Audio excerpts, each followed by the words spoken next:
All right. Hey, everybody. Welcome back to Misfit Corner Comics Presents. This is the artist Andrew speaking, and just a half a second, let me check my volumes. Hey, welcome back to Misfit Corner. Yep, there we go. Okay. Avery tells me I'm loud. I don't see it. I don't hear it. I don't know what he's talking about. He's crazy. But we're back for the Hero Hour, and of course, I have my good friend Avery here with me. How's it going, Avery? It's all right. All right. You made me forget to do something, though. We're back for the Hero Hour. Nope. Well, I tried to click away the pop-up and it came up. Look at that there, everybody. Avery's human as well. I was trying to... I started coloring this and I forgot to record it OBS because you started in with that crap. What crap? You distracted me. Oh, I'm sorry. I distract you all the time. I don't mean to. It just happens. I don't want to do that idea I was talking about now anyway. Which idea? Oh, well, we'll talk later then. Do whatever you want to do, man. My problem is I have so many ideas. So many things pop up. And not all of them are great. Some of them are crap. But sometimes I get excited about something and, you know, but I have to get back to Hero. I have to focus on Hero. Okay, this can start being edited with me just clicking on this and adding it. Well, you're not sharing, so I don't know what you're working on. So. The cover. Oh, okay, cool. All right. That's the reason I needed to record it. No, I hear you. But it's going to have to start with me just clicking on a layer and turning on the first stuff. Oh, look how pretty that looks. Look at that. Oh, wow. Look at what? We're looking at he's starting to work on the color for the wraparound cover for book 1. Oh. With the light coming in from the back and the purple. Oh, man, that's awesome. Avery, you're just so good. You make me look so good. Nice gradient. That's right. How's it going, Rick? Good. Yourself? Yeah. How was the auction for you last night? Well, not bad. I got about $200. Excellent. Hey, Yoka Milk, how's it going, man? Glad to have you here. All right. I'm gonna hit record and start doing my sketch a day. More accurately, that's $200 Canadian. Oh, okay. Canadian. Yep. Well, yeah. Is that like? Never mind. I was going to make an Akira joke. Oh boy. You were going someplace, huh? Yeah. Sorry. There's no Canadians in Akira, was there? Canada. Oh, Canada. Okay. Canada. Yeah. Yeah. Okay. Well, the way it's said in the remaster, when they remaster it, it sounds like Canada. All right. We're getting there. So did you see my skunk girl that I did? I'm not sure. Yeah, I did a skunk girl like right after the auction, or after I watched The Walking Dead with my wife, and I put it up as my sketch a day video. It's not the skunk girl; it's a skunk girl. So I'll get to it and I'll show it to you. I'm getting there. My gosh, I have all these sketches and all this stuff. I'm getting there. All right, and there we go. There's my skunk girl. You should give that to Manny. Oh, Yoka Milk, how's it go? Oh, you got the art? Okay, excellent. If you want to put it in the Discord, I'll go in there and grab it and share it. As long as it's good, of course, but I'm sure it is. So I appreciate it, man. Or as long as it's tasteful. Tasteful? Well, I mean, come on, guys. It's really difficult to draw a hero without,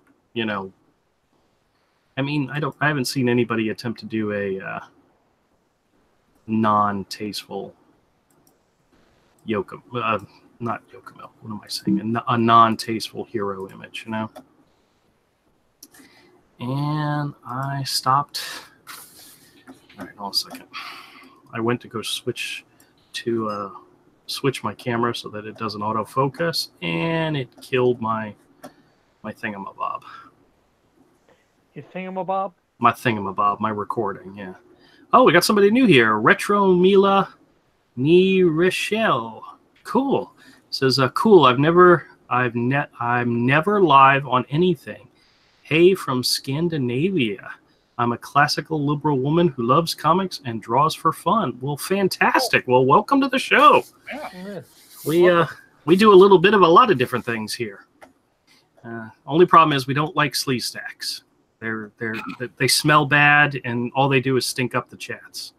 Oh, hey, Lorenzo, how's it going?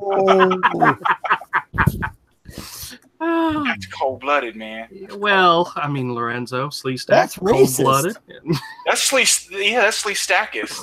Sleeve stackis, yes, of course. How's it going, man? Welcome to the show. So glad you're here. Hey there. I still can't believe you were being trolled the other day by the guy from the Powerpuff Girls. The animator from there was trolling you, pretending to be Rob Liefeld. Oh, yeah, that's our friend Todd. Yeah, I'm just he's worked at Cartoon Network. He worked at Primal Screen, which did stuff for Cartoon Network. He's worked at Marvel, and we've known Todd as long as Andrew and I have known each other. Actually, I met Todd before I met Andrew. Yes. that's wild. We've been friends since high school. Yes, we all met in a first period sculpture class. Wow, because I was watching his channel and he's like showing the Powerpuff Girls, and it's like, oh wow, yeah. I realized that I was talking to somebody who, I mean, he said something about his art was like that he had to get rid of, was like nowadays it would be worth like $1,000 a piece, didn't he say, or over 1,000? Yeah. Well, I knew I was talking to somebody famous, and then I looked at his channel. Yeah. Well, Todd's not famous. He's just worked a lot. Well, somebody should be famous, actually. Yeah. Well, he was just one of many. He's done stuff by himself too, like commercials and stuff. Still, if he was one of the animators from that's pretty impressive. Yeah. Even if they had a whole team of animators. Oh, he also used to be an assistant for Jeff Koons, the artist. they probably don't know who he is. Oh, That's a whole different ball of wax. Yeah, he's like the most highest paid, famous, like living right now, like fine artist, pop culture artist. He's like a Picasso in the modern world. Yeah, or more like Andy Warhol. Oh yeah. Andy Warhol's a bit of. Oh yeah, I see. He's got like he's balloon dog. Yes, that's the guy. So, yes. Yeah, he used to be one of his assistants for $58.4 million. Yeah. Todd used to work for that dude. Kodiak, who's in the chat, says, I hate Disney, which I understand. And he says, Todd's not famous. He's Todd-famous. He should be famous. Yeah. He's infamous. Another guy we went to high school with has done stuff for Sesame Street, puppets and stuff. Oh, wow. But more for like the parade stuff, not the show. But he still worked on it. Yeah, and he's an indie comic guy. Hey guys, we don't talk about him by name because he's not CG, and we don't want him bothered. Yeah, but he's a good guy. He's a very nice person. Yeah. Okay, hold on a second. I think he's completely unaware of all this stuff. Hey, it's Todd-famous. He joined the chat. Todd LaFeld, aka Todd-famous. Yeah. Yes, Todd-famous. Yeah. Hey, guys, I got a screenshot of this sketch that Yoka Milk did for me. Hold on a second. I want to show it to you in just a second. Cool. Dude, it's pretty awesome. I like this. Cool. Oh yeah. I'm looking at what is that on your desk? That's on Avery's desk. I haven't even shared it yet, guys. This right here. Oh, cool. That's cool. The sketch that Yoka Milk did. I like it. I like it a lot. That's awesome. Yeah, that's excellent. Yeah. Very, very good job. Very good job. He's an aspiring artist out there. Lives over across the pond. He's a very young man, so we're not going to pick on him too much. But that's a fantastic sketch, man. I appreciate that. I love the style. Yeah. It really looks like an animated cell. Yep. Kodiak says, hey, guys, I know someone famous. Karen the Crackhead. She's famous here in Jacksonville. I don't know that person. Well, hello, Karen. Yeah. What's Karen the Crackhead known for? Besides, wait, you know what, Kodiak? Don't answer that. My apologies to all the new people joining this live stream. There are times when it goes off the rails, and it's 110% because of Kodiak. Every single time. No, nothing to do with you. I've done, Todd and I have both done things in the past that have made you have to delete streams. So Kodiak, don't feel too bad. Oh no, I'm gonna make him feel bad as much as possible. No way, dude. Because we love Kodiak. He's wonderful. He's one of ours. We get to keep on the panel. I don't see him. No, he's on vacation with his family right now. So. Having a great time. It looks like. He's the one that said he hates Disney. Yeah, I know, because that's where he's at, and I think by now he's done. The kids might not be, but he's like, yeah, I'm done. All right, what am I gonna draw tonight? What am I gonna draw? Todd, give me an idea what I should draw tonight. Spider-Man. No. I don't know. Oh, you know what? I need to start on the new backup story that I'm going to be putting in Hero Book 2, or Hero Book 1. And one of the people I need to draw is this character right here. Uncle Quincy, who's the big brown owl. Well, he turned into a gray owl because I didn't tell anybody that he was brown when he started to color it. That anybody person would be Avery. Plus, so many other characters at that point had been brown. Yeah, I know. I think it's nice that he's not. Yeah, no, that's good. That's good. But I'm gonna draw him mainly because I need to draw him. He's in like 3 panels in the backup story, and it's been a while since I've drawn him, so it's a good idea to get some practice. Some practice, exactly. So, Todd, you missed a fantastic auction over on Rick's channel Sunday night. Yeah? Yeah, it was great, man. It was great. We all sold some art. I sold some stuff, and Avery sold some stuff, and Cross sold some stuff, and Tank sold some stuff. Yeah, we had a good time. John Dillard sold some stuff. Yeah, I bought stuff from John Dillard. Yeah, that sketch cover is great, dude. Yeah, they were. I really like that animated style, and those characters look fantastic. It reminds that animated style he does for those cards reminds me a little bit of like Brett Blevins when Brett Blevins gets real cartoony. Yeah. Kodiak. It was an affordable auction until Manny Moneybags came along. It was still but fortunately for you guys, you can actually make some money off of some stuff. You know what? And not like you were making it. Those prices were still good, man. Yeah. I mean, Manny bought 3 sketches from me for $50. Yeah. And I sold a piece I really didn't want to sell, but I sold it. It was a really good price. So. Oh yeah, dude! Somebody jumped on that. That was Manny. Manny bought that How to Train Your Dragon piece. He was showing the other. Yeah, you probably could have. You probably, if you wouldn't have brought the turtle piece up and included it, or for a little bit more, you probably could have got a little bit more. Well, that's all right. All right. Manny would have bought the turtle piece by itself. Well, you know what? It's not the only turtle piece I have. So I wanted the Trixie. Oh yeah, you were late. Nap. I don't know how I end up taking naps around the time Rick's show's on. I don't know what time it's on, but I end up waking up and it's like been on for like an hour. It's like, oh my gosh. Yeah, I'm usually taking a nap when Rick starts his 12 o'clock show. I'm either. Yeah, I take a siesta around that time. Yeah, because I get home at around 10:30. See, I'm usually at work working my butt off, guys. Okay, hold on a second. Let me jump into the chat real quick, see what was happening. Yokamilk says, my art teacher worked on the Cocoa Pops commercial and stuff, and the Lion King 2. Oh, wow, that's fantastic. That's cool. I had a call with John yesterday, and John Stringer, and Todd. That I should do a question to you on the Facebook group before the... Todd, what are you listening to? Tuesday. So, what is that? This question. Golly. You'll just unmute yourself when you're ready. I muted you because I don't know what that was. It wasn't the show that we were listening to. So, Metro. No, sorry, man. Sometimes you open up a window and like stuff just starts playing automatically. Yeah. Like I accidentally opened up the show. I went to click away the notification, and the show started playing. Yeah, it's all right. Retro Mila says, Kodiak, Disney doesn't understand Star Wars and remaking Disney movies. Well, you know what? They're going to do what makes them money, even if they don't understand it. But I think they're messing that up too. I think they're going to start being like, "Oh, we're not making the money we're supposed to be making off of this." Well, I showed Jen the trailer for Aladdin, and she was like, "Ooh," and I said, "Yeah, I know." Yeah, I know, dude. Ugh. It wasn't.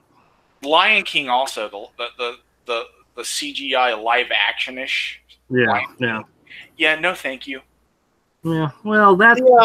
I will say though that the Beauty and the Beast one was phenomenal. Well, I liked Maleficent. I thought Maleficent was fantastic, and it mainly was because they didn't follow their already established stories. They did something different with it, which I think is why I think Dumbo is going to be fantastic, because it's more from the point of view of the human characters than the animals. Oh. So it may have some twists in it that may make it really good, and of course it's Tim Burton. So I mean, come on, Tim Burton is horrible when he adapts other people's stuff most of the time. Well, I have to agree with you when we're talking about own things. He's much better than his Tim Burton isms are cool. Batman. Yeah, I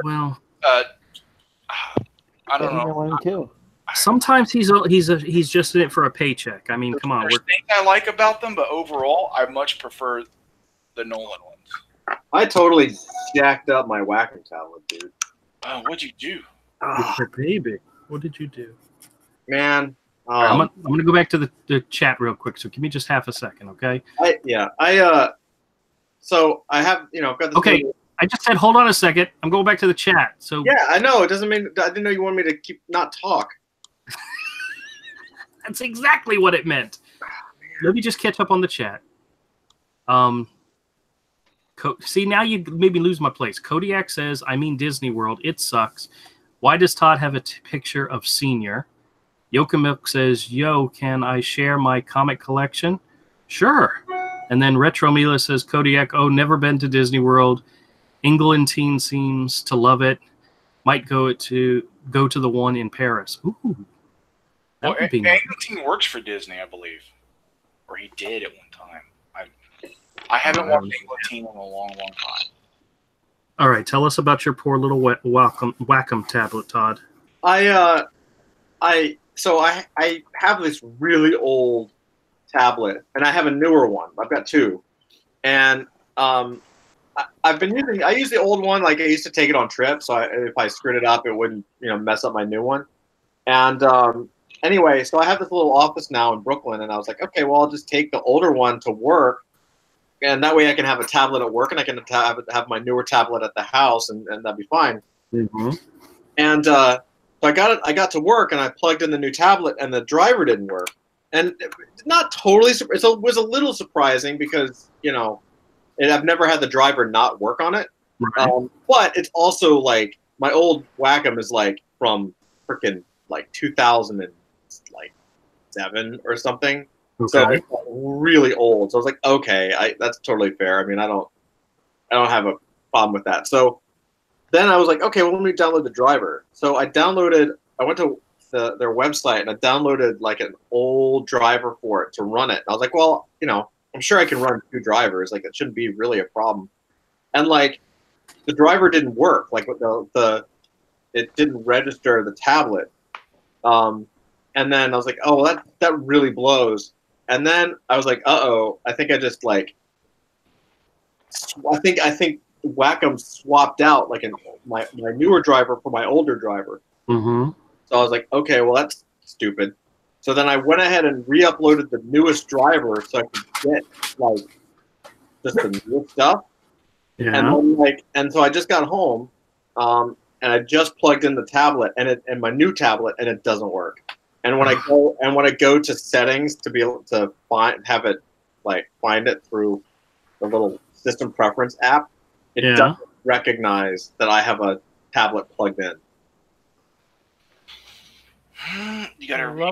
You'll have to completely reinstall the drivers. So sucks. I don't know how to. I mean, is there an uninstaller that comes with it, or do I have to just like? I don't want to just toss it in the trash because it never works. Do you want to hear something? You should just go to. Well, you're on a Mac, aren't you? Yeah. I don't know where the uninstall like a task manager is. Do you want to hear a potentially even sadder story? Are you gonna tell me your life story? No. It involves a tablet story. Okay, go for it. The other day, I went looking for my tablet. I have one of those large tablets, and I can't find it. And it's usually like either right next to my desk, or I cannot find it. So I started tearing apart my office looking for it. I have yet to be able to find it. Now, nobody is going to come into my office and steal my tablet, right? So I know nobody came in and took it. You know what probably happened? Is it was sitting on top of one of the printers. One of the cats ran across it, knocked it into my trash can, and I didn't notice it. And I may have accidentally thrown out my $300 Intuit tablet. Yeah. That's what happened when you Why wasn't your Intuos connected to your computer and just sitting in front of your computer? I don't always use it. I only use it sometimes. I don't use it all the time. Doesn't make any sense. It still doesn't make any sense why it would be like removed out of place. Like how ridiculous is your setup then? It is hugely ridiculous. I mean, look at this over here. This is the reason why it's not always connected. This is my USB cradle, and this is just all the extra stuff that's around me. This isn't even the cradle in the back. Your setup's ridiculous. Okay. I know my setup is ridiculous. Well, that's why I'm saying it's a possibility that a cat may have knocked it into the trash. See, I want to have my setup really different, where I'm in a box where I turn between my desk and my art desk. Yeah. Well, if I had room, if I had the room to do that, you know. That sounds like it was a catastrophe. Oh my god. I like how Todd looks like he's just laughing all the time throughout the whole story. Reality. Now there is a slight chance that my daughter came into my office and moved it somewhere, because that makes a little more sense. But yeah, it's nowhere near where it would normally be. So Andrew, if you didn't live in a storage unit. Yeah, I know. Well, maybe you should go ask your daughter. I should, as soon as she's not at work and I see her. I haven't seen her in a couple of days because we don't work the same shift. So, and she's the only person. Would it make any sense, or would the cat knock that in the trash as well? Well, the cat has knocked crap into the trash many, many times. I had a plastic container that filled with Sharpies that he knocked into the trash. And I'm claiming we have at one point 5 cats in the house. And I'm claiming it's only one because one of them is an asshole. So I'm blaming him for it. It's my wife's cat. I've changed his name. His name's Benji. Any of you out there watch Game of Thrones? No. You know when they have a character, they call them first of their name? Like they said, this character is first of his name. Well, Benji's name has been changed. It's first to the table. Because every time it's time for dinner, he's the first one lined up to have dinner. He's Benjamin, first to the table. Yeah, see if you can come up with a joke as corny as that, Rick. Ah! Pretty awful. Hey, Tank, how's it going, man? That was a corny joke. Catastrophe was better. Yeah, I know. It made me catatonic. Yeah. No. Retro Mila says, Maleficent looks good, but I hated the ending where she saved the day and it needed more dragons. Actually, I like the twist and the fact that she saved the day. That's one of the reasons why I liked it so much, is because they didn't follow what you thought was going to happen. It was a fresh take on the story. Whereas like Beauty and the Beast and all the other ones that they've done so far have been straight, like Cinderella. Cinderella had nothing new. It was just a straight retelling of the animated movie. And that's what I think Aladdin and Lion King are all going to be. But I think Dumbo has a chance to give us something new. And I like the idea of something new. it'll be hot trash.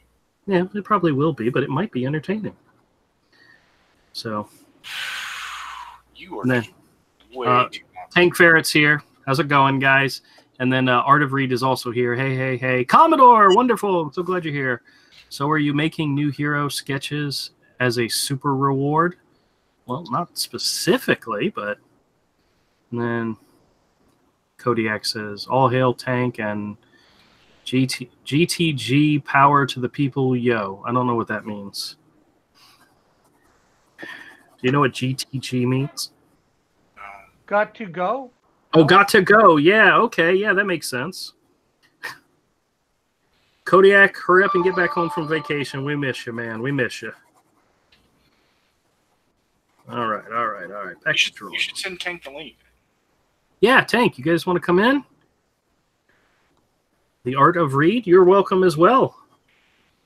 You know, Avery got mad at me that one day that I just started inviting everybody who was in the chat into the stream. But I said, I don't really care. I'll invite anybody I want. Yeah. If anybody would like to join, let me know. Well, I ended up in here. That's how you ended up. Yeah. Yeah, I've done that a bit. And now we can't get rid of him. You and Rick, you guys can't get rid of you guys. You're like STDs. You can't get rid of them. Rick, I'm sorry. I don't mean to say that about you. Slee Stack definitely sounds like an STD. So. Every time I think of that, I think of Star Trek Discovery. Oh, really? Why is that?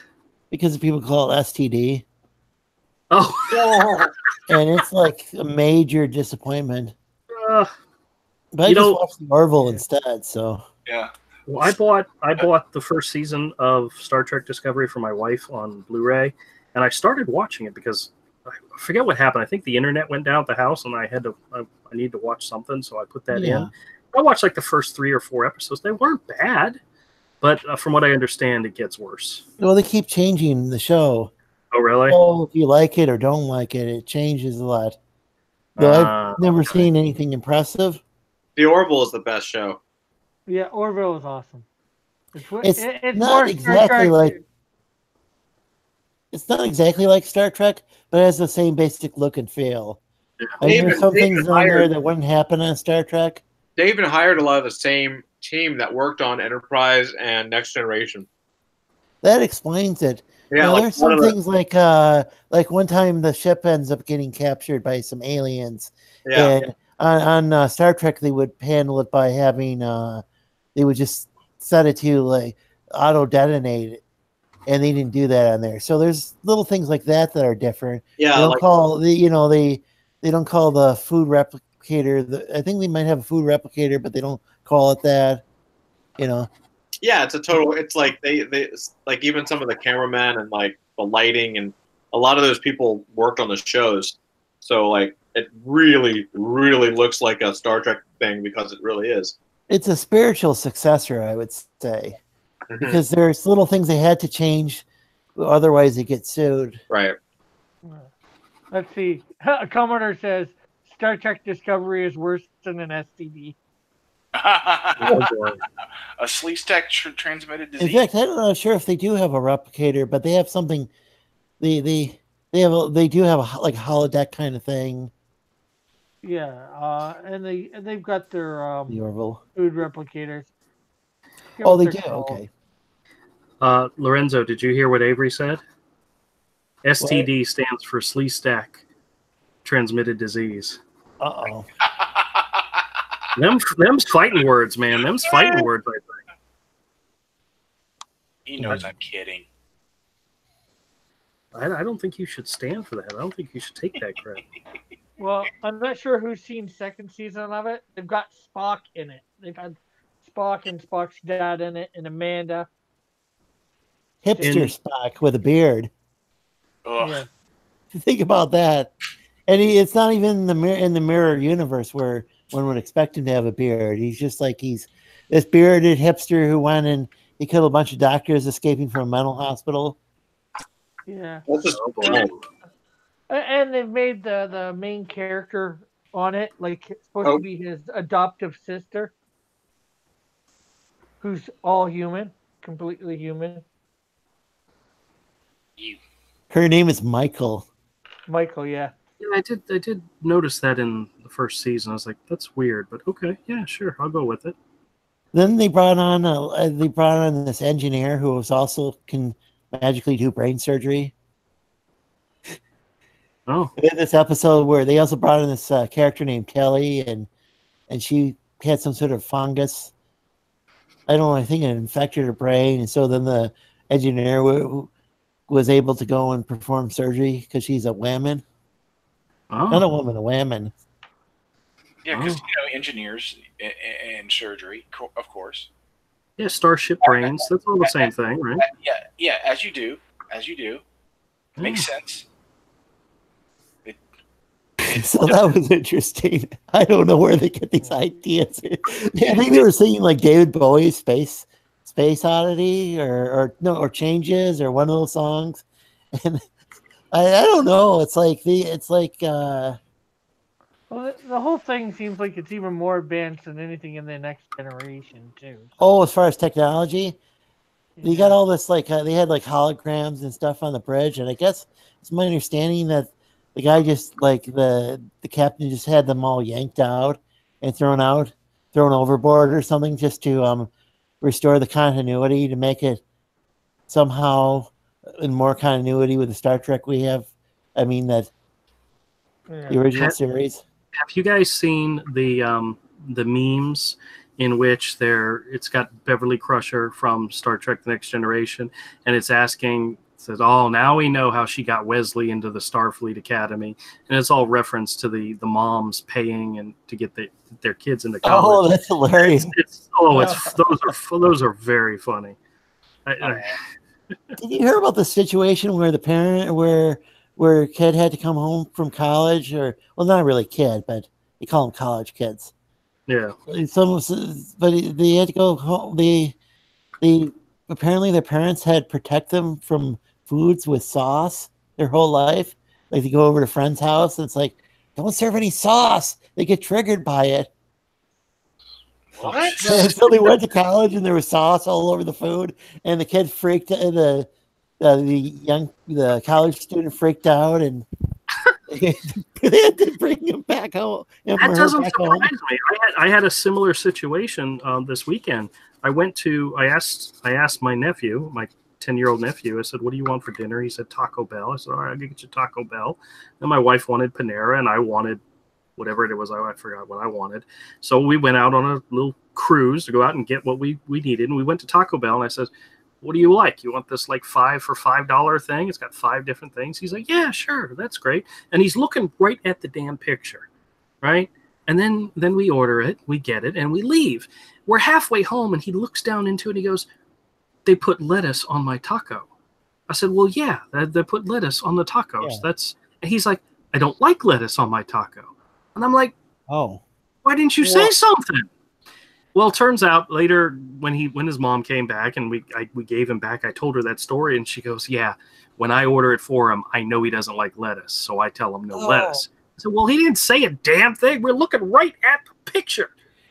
Yeah, I'm not too fond of pickles. I try to remember, and sometimes I forget. I could see them off or whatever. I could see him going to college, ordering a taco, and freaking out because they put lettuce on it. He doesn't understand. Because his mom always orders it without lettuce for him. Yeah, but like he didn't hear you say no. He didn't hear you say no lettuce, or didn't hear. No, he never said that to me. But how old is he? Like 8? Yeah. Well, 10. I get that he didn't say it to you, but it's like, you would think he would be paying enough attention when you said, "Can I get this taco?" Blah blah blah. That he said, "Oh yeah, I don't want lettuce on it." Nope, he couldn't say that because his mom already knows it and his mom orders it that way. So is he on the spectrum or something? Is he? Oh, it might quite possibly. The no lettuce spectrum? I mean, Andrew is. Andrew has to be, dude. That's the only thing that explains everything That's about a me. Possibility. Oh, well. I mean, just barely, just a touch. Oh, the Art of Read says, "Love the ink wash." Oh, I love the ink wash too. It makes it so much easier to do. Sometimes it makes sketches look fantastic, and sometimes it can absolutely ruin them. But sometimes it fixes errors too. Oh, welcome back. I like using it. I like it when I'm coloring stuff because sometimes it confuses people. They go, because when you digitally color something, but there's ink wash there doing part of the gradient work, they go, wait, they go, wait, is this watercolored? Like it confuses them for a second. Actually, Avery's got a pretty cool story about his ink wash. Wacom is trash. I downloaded the drive. So I figured out that it was basically the brand new driver. All of a sudden doesn't support my tablet. So I was like, okay, so I got to go back one generation. So I'm like, okay, whatever. So I do it, and it installs, and then there's like a little, he's like, okay, it's complete, and I clicked it, and it restarted my computer. Is that why you left? Okay. Yeah, it completely shut down my system. That's common when you install drivers. Well, it's a garbage because it doesn't work. It still doesn't register. That doesn't make sense. And you don't have the disc it came with. Oh wait, there it goes. Now it's working. Okay. Oh, so that's why both tablets were affected, not just the one you brought to work, because it did like an auto update or something. Yeah, it's just Well, there are alternatives now to using a Wacom. I don't know how good they are, but they're all. Everybody uses Wacom. Yeah, but there's alternatives now. There's people out there putting out tablets like this one. I can't remember the name of this one company, but their 21-inch tablet that's a screen is like $600. Yeah, I'm probably gonna move to a iPad Pro. Yeah, you can sync. Yeah, and use it like a Wacom. Yeah, I'm really. They actually have apps that where you can use it as a double monitor and you can use it as a drawing screen, like Bluetooth. I'm really just waiting to see. I don't know what I think something came out today. I didn't really look, but I really am just trying to wait until they get like an actual operating system on the iPad. Hey, PS, welcome to the show, man. I gotta go. Hey. How's it going? I'm good. How are you guys doing? Not too bad. Haven't seen you in a while. Everything going good? Yeah. I've been like busy. Oh, I understand that completely. Oh, hey there. Hey, Lorenzo, how you been doing? What's up, everybody? Oh, I'm doing well. Hey. I think I've been communicating with Lorenzo than more of everybody else, but hey. P.S. Are you drunk? Yes. Maybe. I can tell, Lorenzo. I've been working a lot last week, and I've had a week off. I'm like, today's my day. Very good. Very good. All right. Well, hey, guys, I just want to do a quick update. Want to let everybody know where the Indiegogo stands at. So let me do this real quick because I haven't heard you talk about Hero today. Yeah, you should do like a 24-hour. I think you should just like live stream from now until the campaign ends. Yep. Well, all right. We are currently doing that kind of stuff. We are currently at $3,095 with 72 backers. So we're actually cruising along really well. We passed the 3,000 mark, which is absolutely fantastic. That is literally the most amount of money we've ever made on any of our campaigns. So yeah, so that's great. That beats the original Hero Book 1 back when I did it as a Kickstarter in the black and white format. Is there any way you can change it from a fixed goal to like? Nope. Nope. But Avery and I had a long discussion. Now we are planning. We had originally talked about a specific amount that if we got to that amount, we would go ahead and extend the campaign an extra 30 days and do more pushing. We're getting very close to that amount. So as long as we just keep moving forward, we're going to do that. But we already have made some decisions on what happens if it doesn't make it. And if it doesn't make it, we're not going to be upset. We're going to relaunch again, but we're going to do even more. Yeah. And I don't want to say what else we're going to do because I don't want people to say, "Oh, well, hell, I'll just wait for that one then." because trust me, this is the better deal because we have items available right now. The book, the sketchbook, the ash can, and the sketch deal for $50. That's like the best deal on the planet for this book. That you're going to get a little bit of everything. It's just wonderful. It's great. It's perfect. That particular feature may not be $50 if we have to relaunch that. That may be a $75 feature if we have to relaunch it. So, yeah, it may be full price. You know, yeah, you guys take advantage of us now while we've got these crazy low prices. So Yeah. But that's all I'm saying. You know what? I had this conversation with Donald. It's like you have a great price for next to nothing. Yeah, people should be coming at guys. Hey, people watching here, come buy Hero. Because the site 172 pages. Come on. We're charging retail. This is a retail price. This is, for that particular pack with everything you're getting, it's less than retail. Oh yeah, with everything. I mean, the $25 for the basic book. That's a $25 book in the comic shop. It's like we're not like. No, that book would be more than that in the comic shop. It would be a $25, $30 book. Oh, hey, Cross. Hey, Rick. Good. Yourself, Melter? I'm good, yeah. Haven't seen you a while in the stream. Dude, we're working in the mornings now. Sorry, buddy. Yeah. He's busy, man. You got to let him. He's got to do his thing. Yeah. Well, he should try. He should come by on Sunday nights and try and get himself some great art by all of us. I'll try that next time, okay, man? I promise. We had a really good time Sunday night. By the way, anybody out there listening that's not aware, over on Cross's YouTube channel, Cross Comics, Rick does an auction show very similar to what the big guys do, Mike S. Miller and so forth. But it's usually little, unknown artists like myself and Avery and John Dillard and Tank, and I mean guys that are, we're names on YouTube and in Comicsgate, but not all over the world. So we don't grab a whole bunch of people, but we're offering some really nice art at really decent prices, and you can pick up something really great. But in underground bondage clubs, they know the name Charper. I actually have had art. Never mind. Have you been leaving my name, Todd? Have you been leaving my name and number in underground bondage clubs bathrooms again? Your number has been handed to me multiple times. Yeah. As Manny would call us, up and comers, and he would say at affordable prices.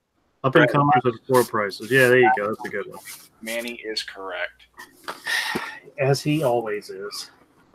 Yep. All right, guys, I gotta head for the night. Okay, right. Kiss those babies for us. I will. Good night, Todd.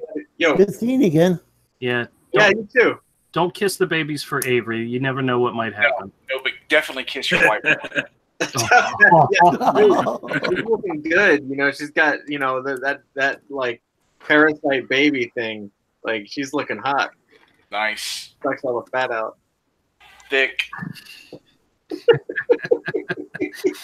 Melissa's a beautiful girl, and I don't know what she sees in Todd. I'm kidding. No, it's fine. I tell her that every day, man. Yeah, you're a lucky man. You're very lucky you've got her to keep you in check, dude. That's right. That's right. For sure. All right, guys. I will see you soonish. Okay, bye. Bye. Bye. Take care. All right, now Todd's gone. We can talk about him. What an ass! No, I'm just kidding. That's our brother from our Hebrew mother. That's right. He like puts me in a corner, and I feel very, very salty. Yes, he. If anybody out there hasn't heard the Dart story, there's a video on my channel where Todd and I tell the Dart story. It's highly entertaining and fun to listen to, and so I highly recommend it if somebody gets bored and just wants to hear a couple of guys talk about stupid things they did as kids. Yeah, it's out there and it's fantastic. So we've been hanging out together and doing dumb stuff since we were like 13, 14. And we have literally only told you all a fraction of these dumb stories. We have so many of them. And what's so funny is whenever I get together with Todd or Avery or any of the other guys from high school, we sit around, we talk about, and all these stories come up that we totally forgot about. And sometimes they'll come up in the live stream, and oh my goodness, you guys are in for a treat because we're a bunch of wild and crazy guys. No, we're just stupid nerds with no regard for personal safety. Yeah, that is true too. At least when we were teenagers, we were, Yeah, trying to play catch with darts was not a good idea. No. Me and Luther used to do it with nunchucks and Chinese stars, and throwing stars. We'd just chuck them at each other. Honestly, I almost stabbed myself a Japanese throwing star. I dropped it and I pulled my foot back, went straight into the floor, and I was like, it's like that instinct. I was like, ooh. That instinct where like, ooh, that could happen. Well, I've only ever broken one bone in my body, and it was in my wrist, in my left hand, and it was Todd who did it to me. Next time he's on, we'll go into that story because he has a different interpretation of how things went down, but I know exactly how things went down. So you have to hear both sides. Yeah, you get to hear the story of how Andrew went down on Todd. Wait, what?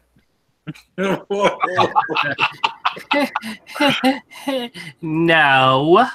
Okay. Stop making stuff up, man. Sounds really darting to play catch with darts. Could have been a real catastrophe. Rick. Okay, now Rick's reusing the same jokes. Yeah. That's starting to get me concerned. Somebody go put another quarter in Rick and start the program over again.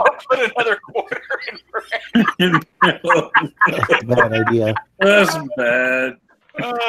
Or pull the string, whichever one works better. Pull the string and start it over again. There's a snake in my boot. I was just thinking of Dan Aykroyd and Steve Martin with that. We're just a couple of wild and crazy guys. Oh, God, dude. Did anybody watch that Netflix special?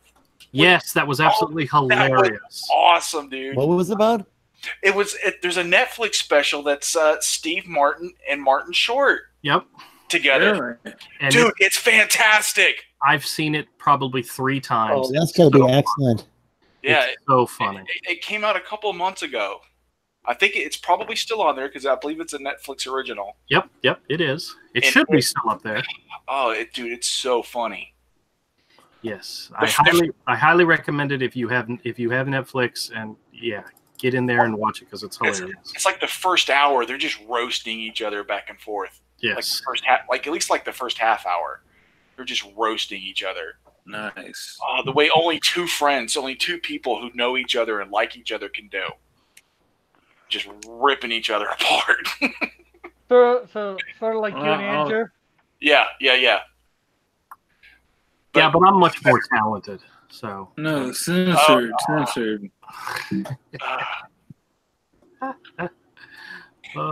Delusions. Oh, the delusions. Delusions of grandeur. That's right. Oh man. Oh, did Tank say that they wanted to come in? Oh, I don't know.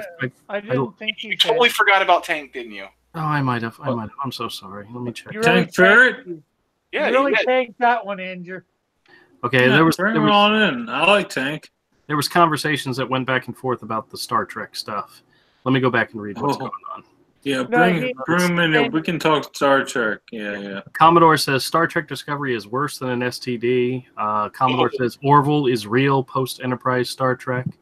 He says, Seth MacFarlane, I'm going to make my own Star Trek with blackjack and hookers. Okay. I don't know enough about it to get that, but okay. Future reference.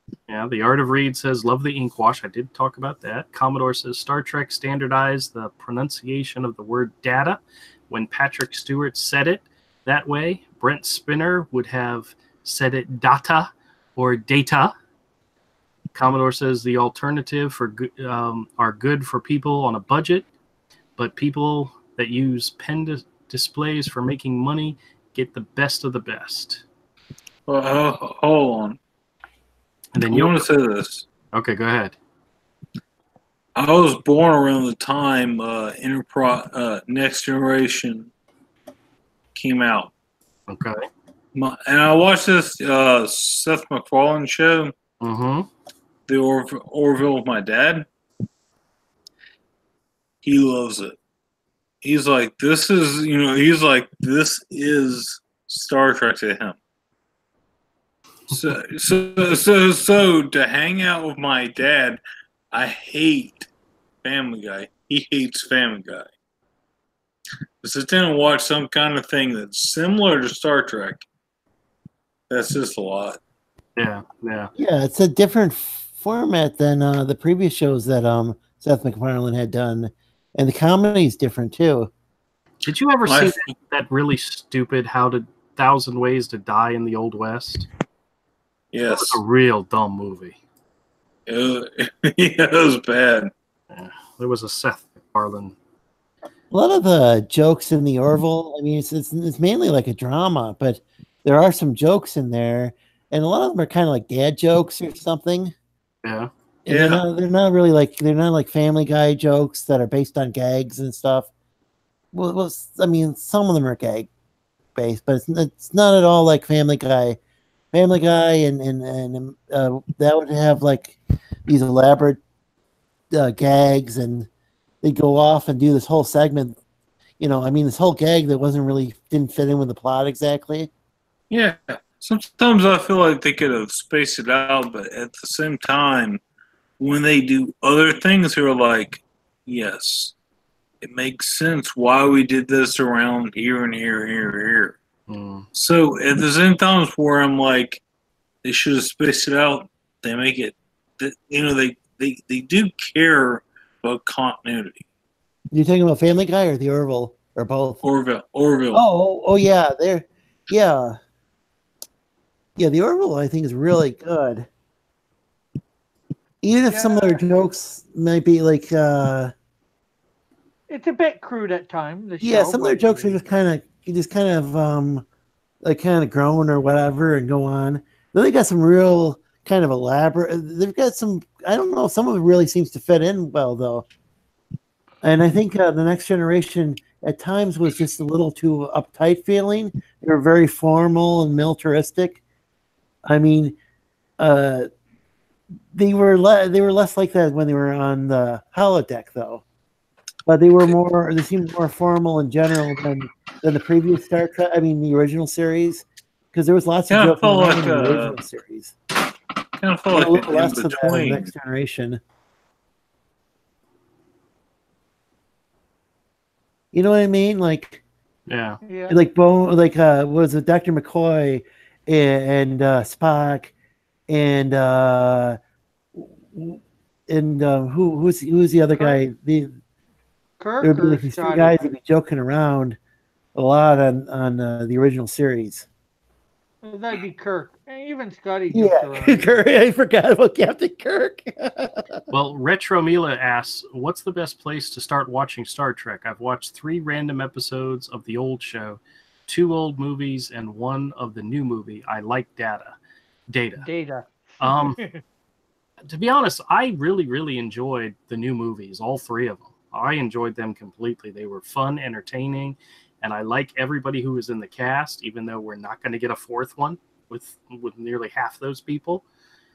But I enjoyed those completely. They're a modern, version of them and highly entertaining. I liked the acting. I thought they did an excellent job casting people. Oh yeah. I mean, I don't know. The new Kirk wasn't at all like the old one, but that's kind of hard to.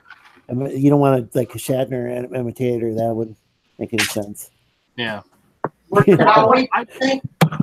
I liked Chris Pine, so I mean, Yeah.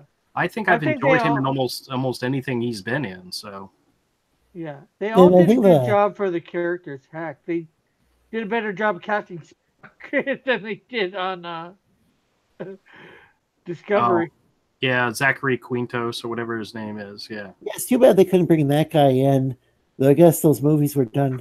Was it like a decade ago they started? I'm not Oh, sure. probably, yeah. But it's too bad they couldn't bring him back to be Spock if they had to have Spock on it at all, which I think is a bad idea. Yeah, well, they've already showed Spock several times on Discovery. Yeah, and they made him hipster murderer Spock. Yeah, Hipster mass murderer Spock. Yeah, the relaunch of Star Trek with Chris Pine and Zachary Quinto was 2009 was the first one, so 10 years ago. Yeah.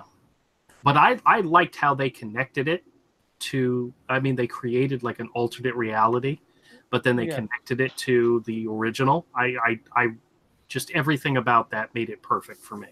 It's like they didn't do a reboot, but they did a reboot. They did a reboot, but they connected it to the. It's like what they did with the X-Men, with the X-Men First Class, and then they connected it to the regular X-Men through Days of Future Past and so forth. I loved that they rebooted it, but then connected it. I loved that. So they did connect it. Trash. I didn't see how it connected. Oh well, it connected I in didn't the fact see that, all the movies that though. they had a what's his name Spock. Logan? No, I'm talking about Star Trek.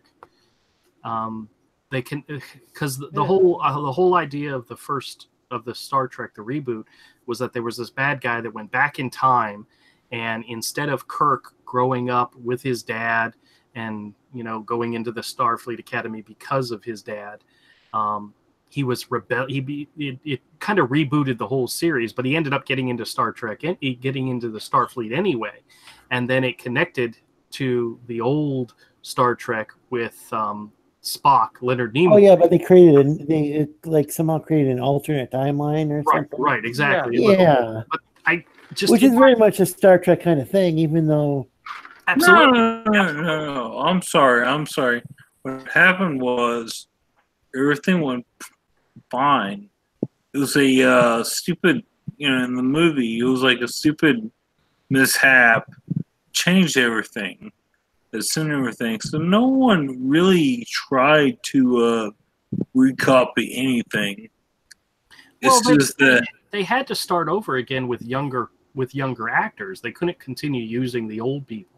Well, they could come up with the next generation or something of Star Trek.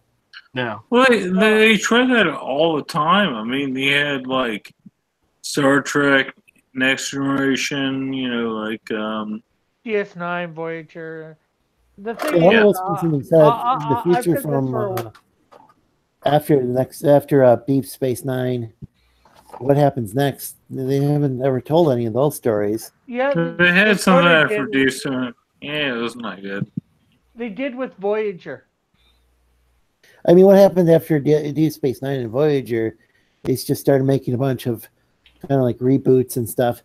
Even this Discovery thing is it doesn't feel like the original. It doesn't feel like it's really leading up to the original Star Trek. It feels like a different timeline, but not the Kelvin timeline for the movies, but something else. Yeah, but it's sci-fi. They can do that stuff, Sometimes that's fantastic that they do it. But it's sometimes it's not fantastic when it screws up the whole story of Star Trek as it does in the Discovery. Andrew when Spock becomes a murderer and he maybe wants to have sex with his sister, that's not fantastic. Well, that's see, creepy. I haven't seen that part yet, so I only watched the well, first. Spoiler alert! Spoiler alert! Spoiler Slee Stack, please. Ooh. That's why I only watched the Orville, not Discovery. Ooh. Let's see. I've said for a long time with Star Trek, they need to go like way into the future, say like the 31st century, get away from all the characters that we know. That's what made Next Generation work for people.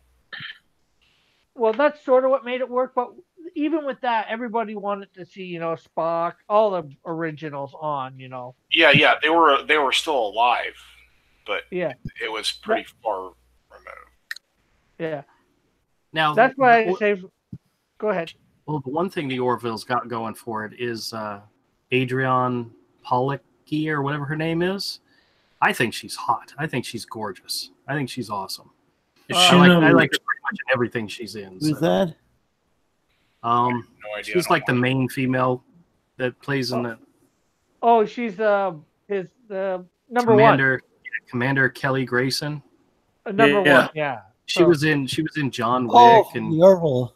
She was in John Wick and G.I. Joe Retaliation, but she started off in the TV show Friday Night Lights, or at least that's when I first saw her, and I think she's incredible. So, didn't she also really like the cast on the Orville?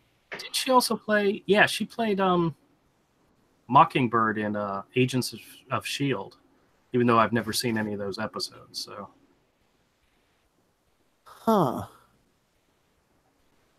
yeah. See? Yeah. Yeah, they hired some good people. They hired some quality actors from that show. And Norm Macdonald's on there. He plays a slime type. Kind of looks like Slimer on from Ghostbusters. Yeah. Yeah, except he just slides along the floor. Yeah. Dude, he actually plays himself on one episode. Yeah, he's in the holodeck. Or no, it's not called the holodeck, whatever they call it on there. That's funny. It's great though. Yeah, I haven't actually seen any of the Orville. My wife watches it; she enjoys it, but she likes it on Fox now. It's all on Hulu. Oh yeah, you can watch it there as well. Yeah. Retro Milk says, Retro Mila says, what old episode of Star Trek had the team go to a planet where they watched the natives of that planet while being invisible? I like that episode. Oh, I remember that. I don't remember that one. That was so they didn't violate the time directive. Is it with I think that's the Next Generation where they were. Yeah, it was a proto Vulcan type, or it was one of those Vulcanoid. Was related to the Vulcans and the Romulans. Yes, those types of planets. Yes. Oh, okay. Riker made himself look a Vulcan, so did a lot of people. Dude, I remember that one. All right, now we're going to get this back to comics. We're going in a weird direction with Star Trek. So please, I hate Star Trek. That's why you've been so I'm quiet. sorry. I am sorry. Well, Retro, I'd just say it's go watch communist the original. propaganda to me. I liked it when I was a kid, but now as an adult, I look at it and go, this is just communist propaganda. Well, Yoka Milk made a video of his comics, and I shared the link to his video.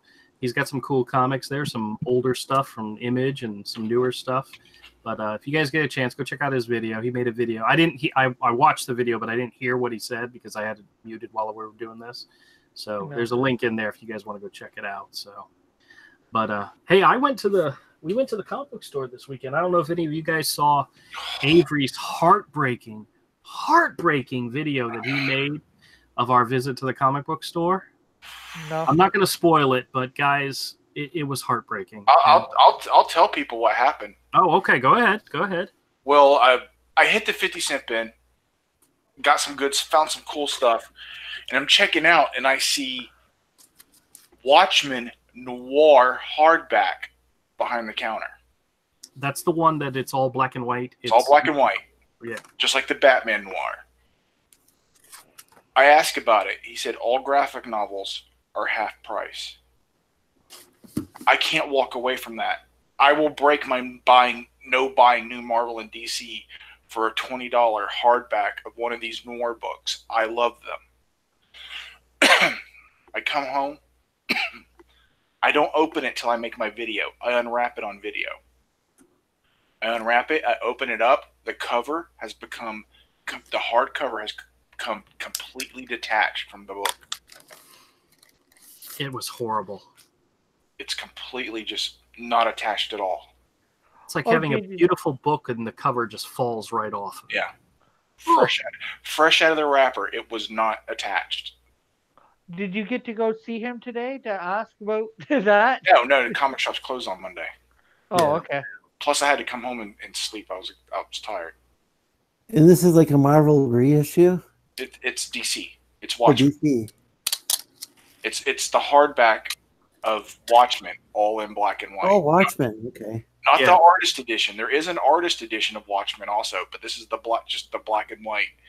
It's still larger format than a standard comic, and it's all in black and white. Like, have you seen those Batman Noir books, guys? I haven't seen I don't think so. Here, No, you've never seen? Yeah, show everybody some the Batman Noir and the DC Noir books, because I don't have a camera set up. I have one sitting right here next to my Yeah, bed. Andrew has some of them.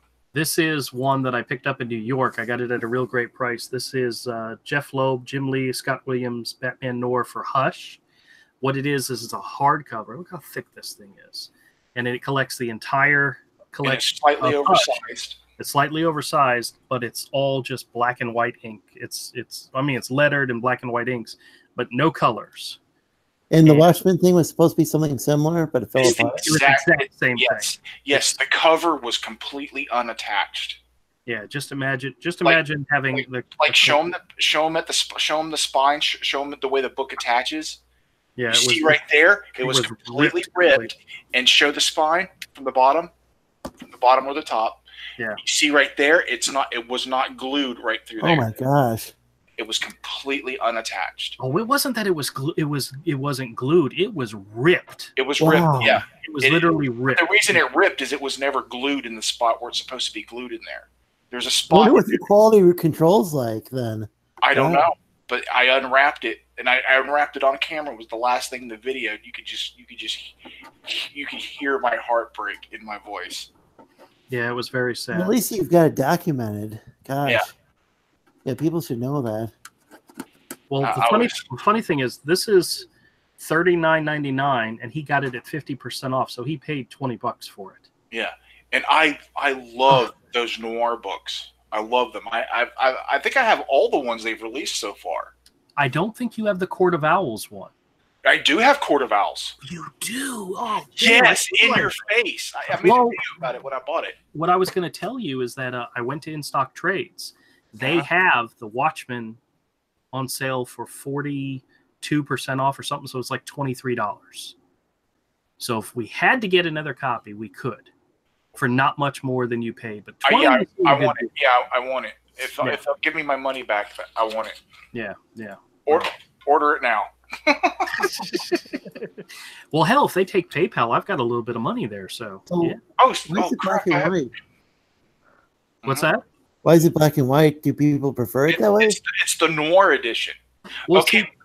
They do. DC has been printing some of their collected editions, but in different formats. This is one, the noir, where it's all black and white. Then they have what they call the unwrapped. I don't know if you've seen any of those, where it's all just the pencils, the pencils and the lettering. Oh, so depending on what you want to see, if you want to see the actual art itself without the color, or what it's like before it's been penned. I almost said penned. Inked. I have Hush right there. I have Hush in the unwrapped and the black and white. I don't own the regular version of Hush. I was going to say, or the trade. You could open up to any page in this book, and you'll be amazed by the art. And so this is Jim Lee, and it's fantastic. Yeah. Do you have the unwrapped for Hush to show him what an unwrapped looks like? I do not have the unwrapped for Hush. Let me grab an unwrapped. He does have some. Have some of them. Hold on just a second. Yeah, I don't know where they are, so hold on. Okay. He has some unwrapped also. And the unwrapped editions of the books are just made from the pencils. And wow. Yeah, and I love these things. The unwrapped, the black and whites. I can't afford the artist editions of books, which I have one. I have the artist edition of Walter Simonson's Thor, which is printed from the 11x17 art with all the mistakes and everything. And the book is 11x17. Wow. This here is the Batman Unwrapped, the Andy Kubert, which includes stories by Grant Morrison, Neil Gaiman, and Scott Snyder. And it reprints it reprints. I mean, I wouldn't necessarily usually use the word slick for something that's last finished, but actually in this case, it contains Batman's 655 through 58, 664 through 666, 686, 700, Detective Comics 853, Countdown 52 week 46 Batman 18 from the New 52 presented in the first time. And the way these are done is it's photographed from the original pencils, so it's not even inked. Now they do have the lettering on it, so which means you could actually read it, but you see everything from the there's some pages that he would have digitally inked them, so that's why that one's inked. But like in this panel right here, you can see where he did the X's for telling the inker to fill it in all black.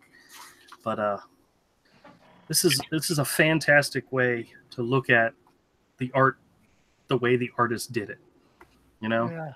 These are gorgeous books. Yeah. And how much are those ones?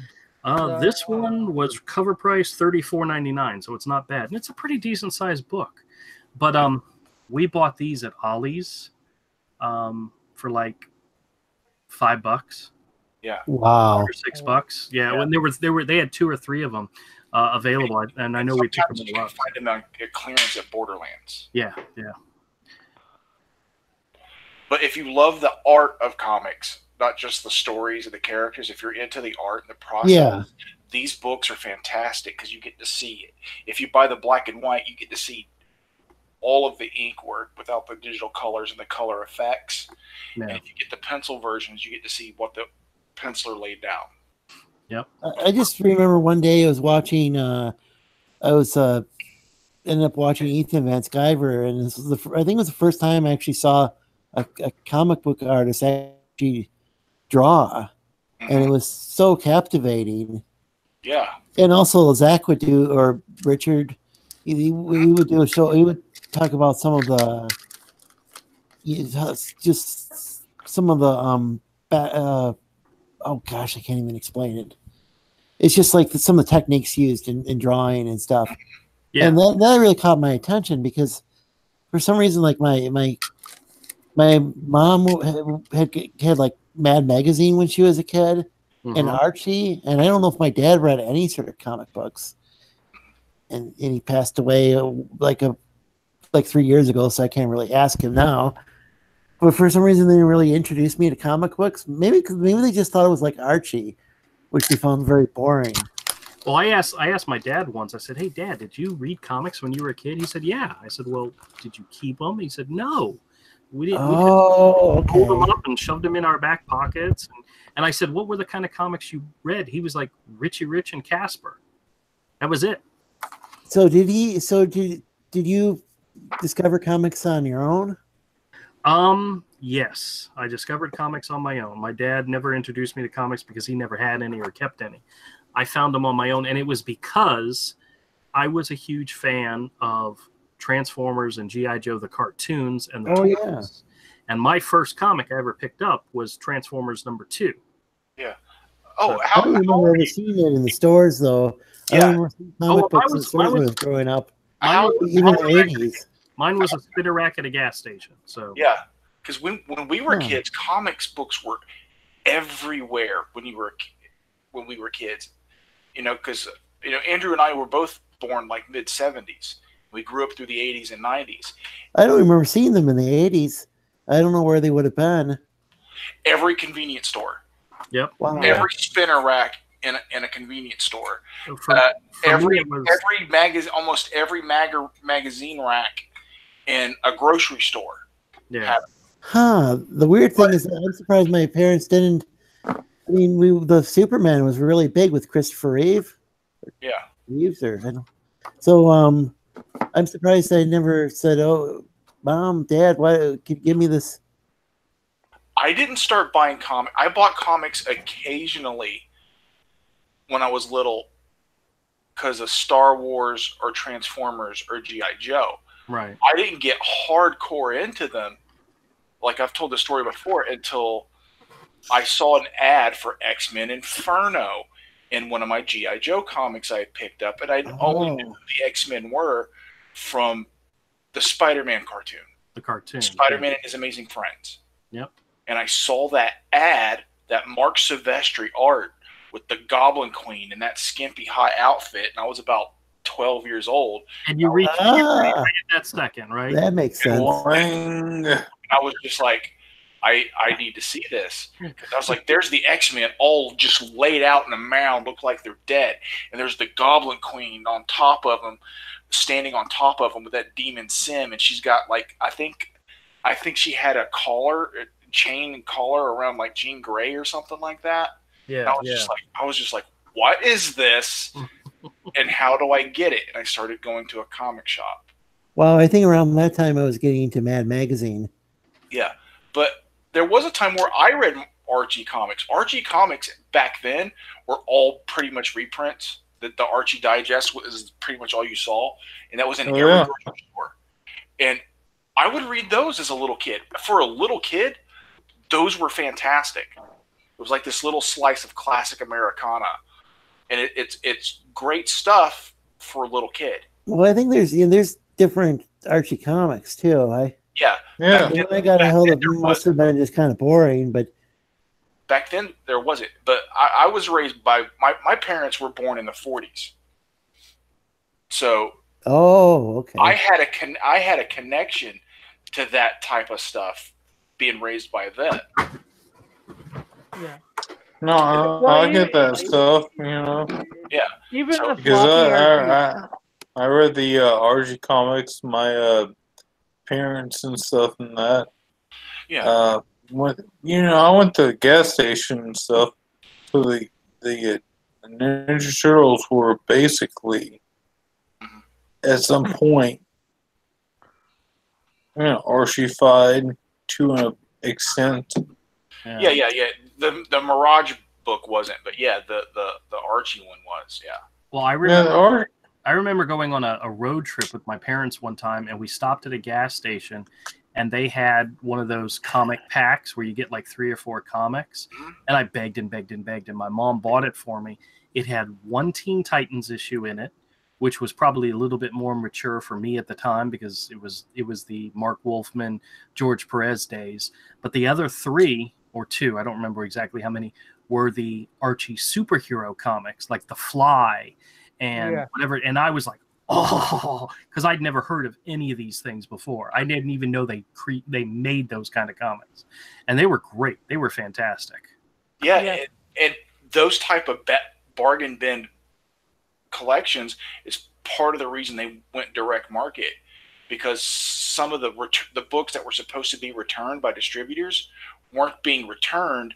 They were being packaged like that by distributors and resold. Yep. And the publishers weren't seeing any of the money. Yeah, I also got some coverless comics from the gas station as well. Yeah. And that's another reason, because they would send the covers back and get credit for them, and then they would resell them. They're not supposed to, but they did all the time. So. Yeah. And back then, every little kid read comics casually. They didn't buy them all the time. Nobody bought them all the time back then. But because you never knew what was going to be in the store. It wasn't consistent. Yeah, that makes sense. Comic book stores were a very new thing back then. I mean, when I found out we had a comic book store in Jacksonville, I was like, what? Because my dad would drive every Saturday to the base to go shopping at the commissary, and I would go hang out in the comic book section, which was like right next to the magazines. And when I found out there was actually a comic book store in town at the beach, my dad would drive me to Dragon's Tail, drop me off, and I was usually there a half hour before they opened, so I'd sit out there and wait till they opened. Sometimes if they saw me, they'd let me come in early.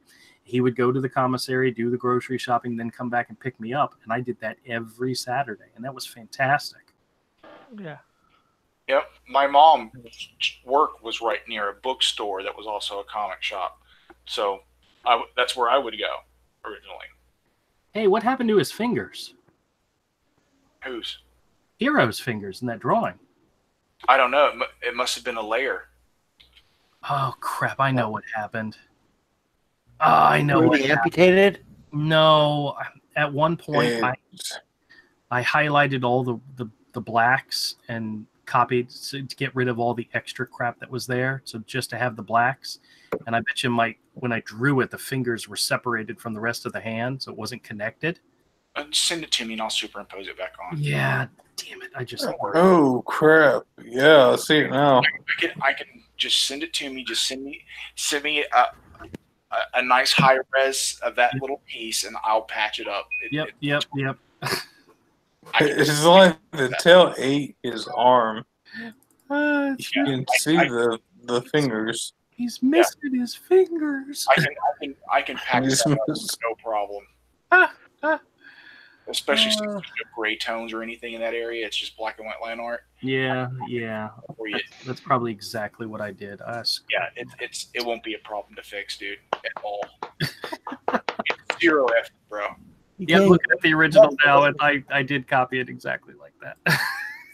I can fix it. Well, every time I added to it, I created a separate file. So that was file number 15. I just have to go to file number 14 and grab the fingers. So it's not a big deal. But yeah, just send me that. Put that section in the Dropbox and label it, name it correctly. I got you covered, man. No problem. You don't need me to put the whole entire the whole entire image. No.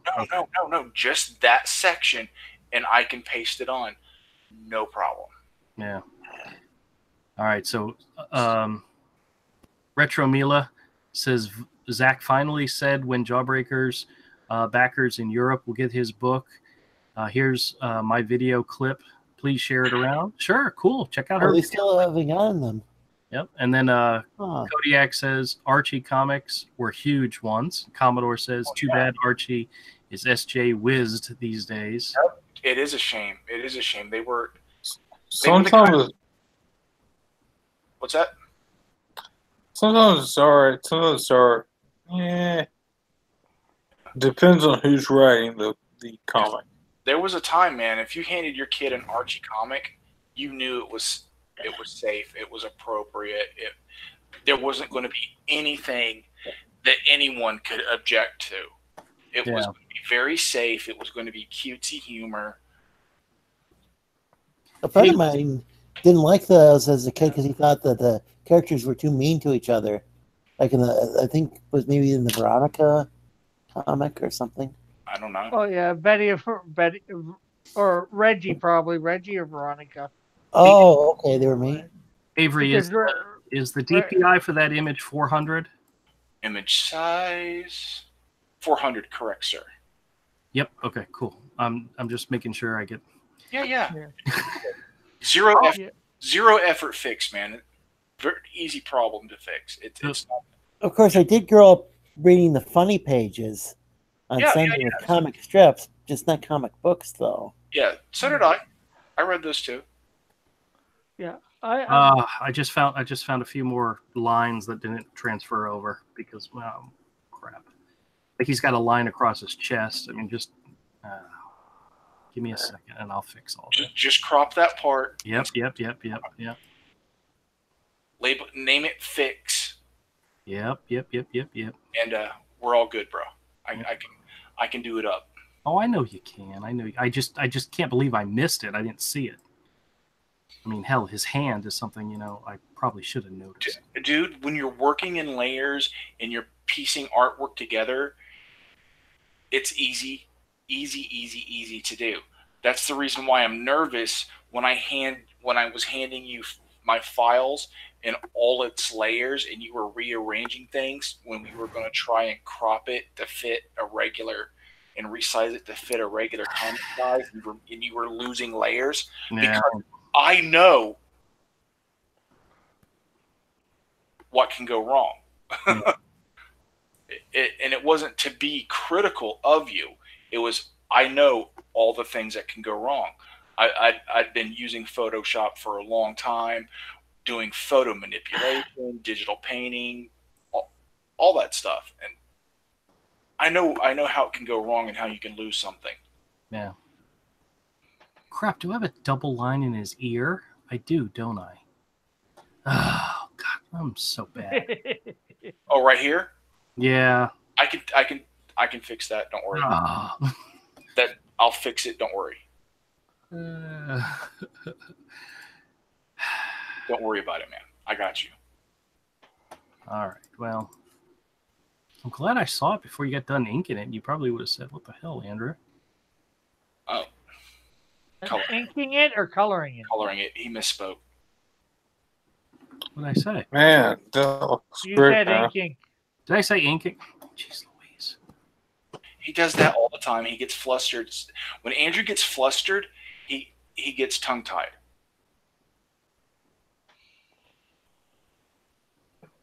Yeah, I do that, don't I? Yeah. It's all good, man. Nerd Wonder was on Edwin's channel, and she actually said, "Do something." Mm-hmm. I in the chat I went, "Do." I like it when she gets drunk, hyper, and starts ranting about Joe Quesada and Brand New Day. It's hysterical because she hates Brand New Day. No, One Last Day. Not Brand New. One Last Day, because she likes Peter and Mary Jane together, and she hates One Last Day.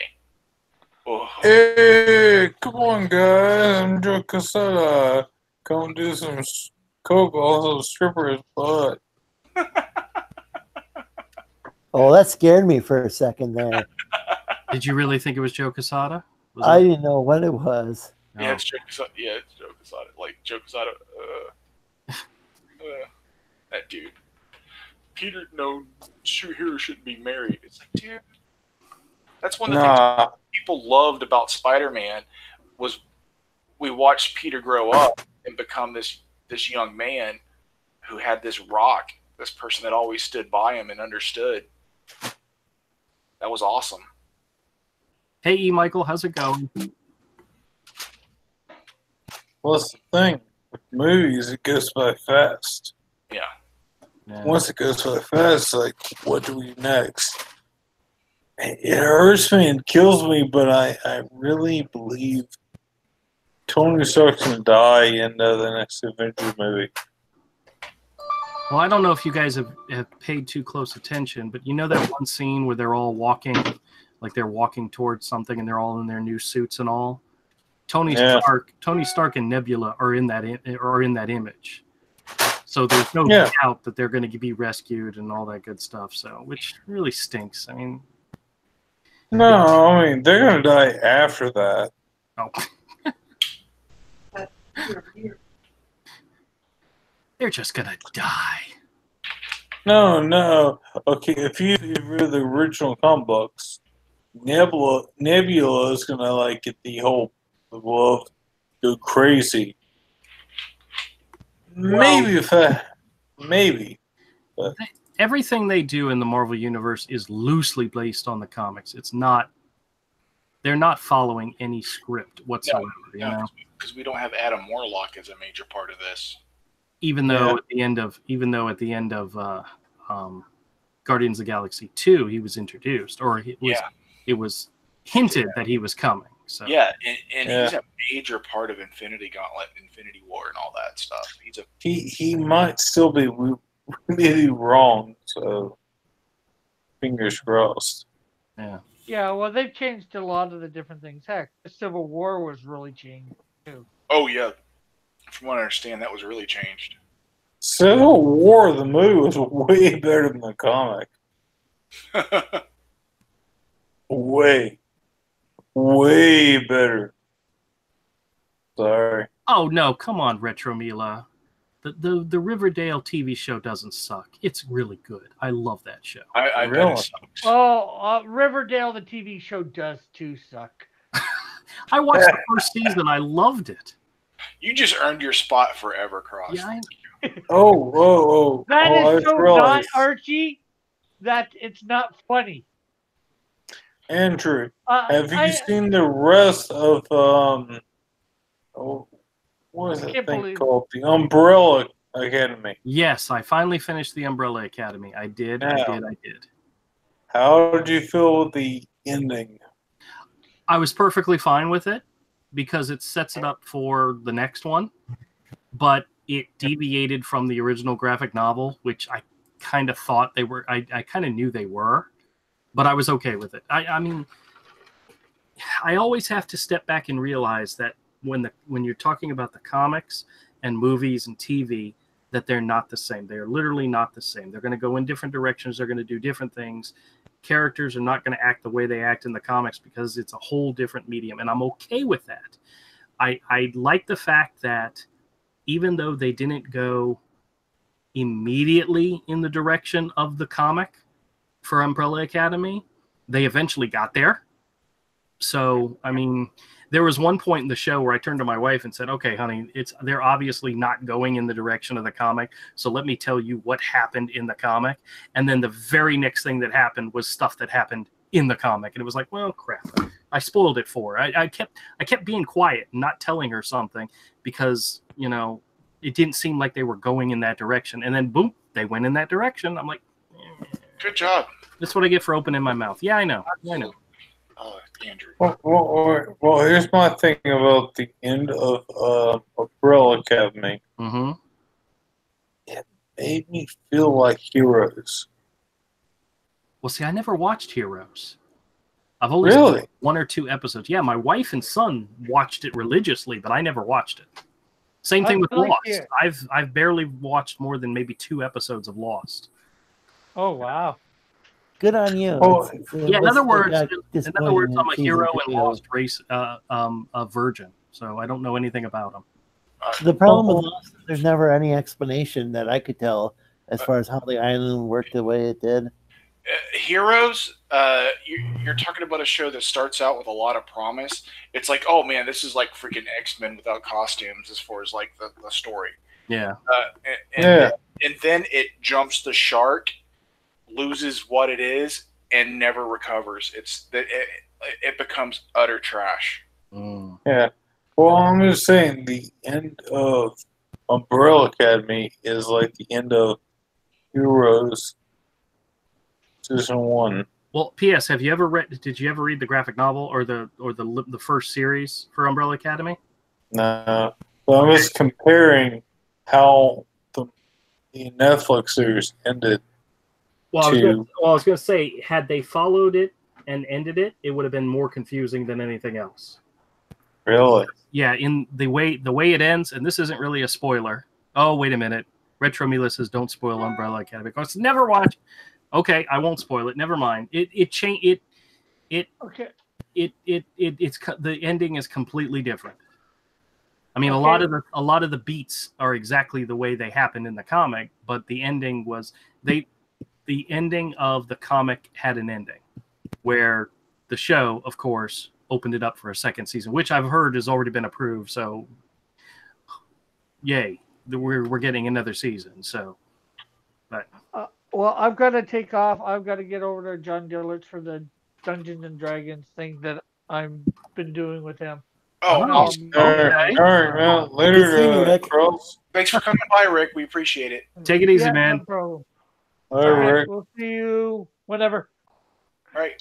Oh, another thing, Retro Mila says, I would have loved the Detective Comic reprinted hardcover that was canceled because of old racism. Wasn't there a Shazam hardcover that was also? Yeah. That's so stupid. Things are what they are. Don't get in a twist over them. Yeah. Can't choose. I don't think erasing history is the answer. Do you know what was probably my favorite part of the TV series Riverdale? Is when you found out that, oh God, I'm blanking. It was either was it Archie's dad, who was played by what's his name from Beverly Hills 90210, the guy that just recently died. How would I know? I'm not asking you. I'm asking the chat. What's his name? The guy who just recently died. The chat hates that show. Okay, well.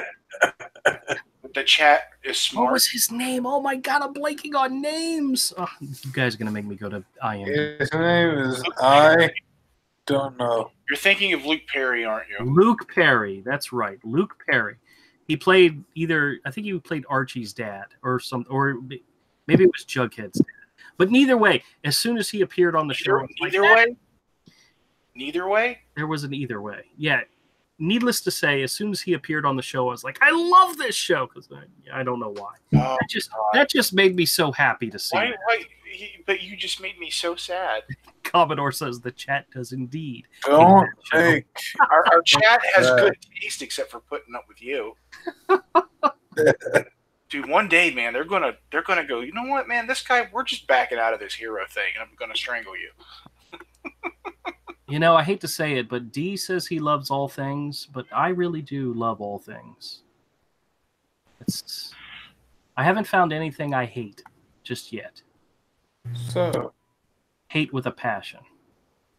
I mean, goodness gracious, guys, I own the Fantastic Four movie in steelbook case. It's true. boo. Boo. To quote Elliot. I had completely blanked that out of my memory. Yeah, dude, you're bringing up like Michael Jackson level childhood trauma for some people. Whatever, y'all. You know, I just have a lot of love in my life, you know? Oh, boy. Oh.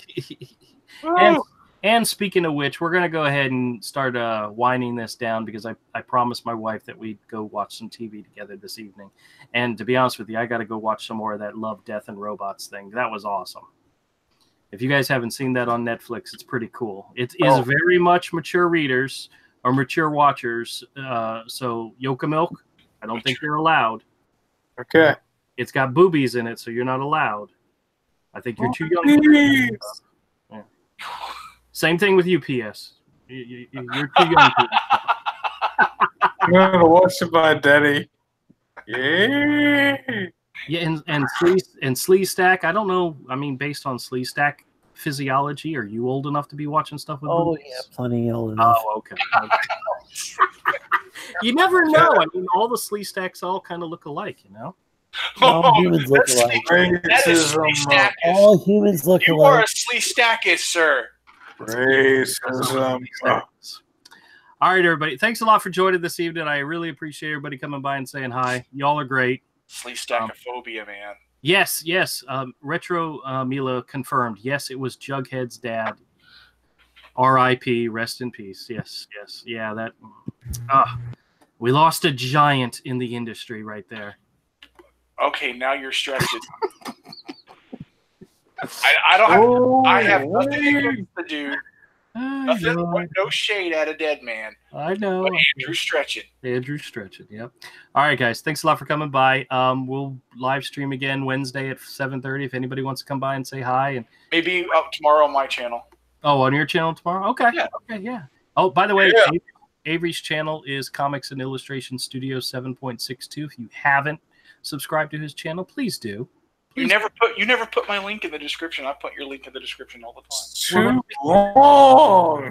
Yeah, I know. So wrong. I'll see if I can fix that. That's bad YouTube etiquette.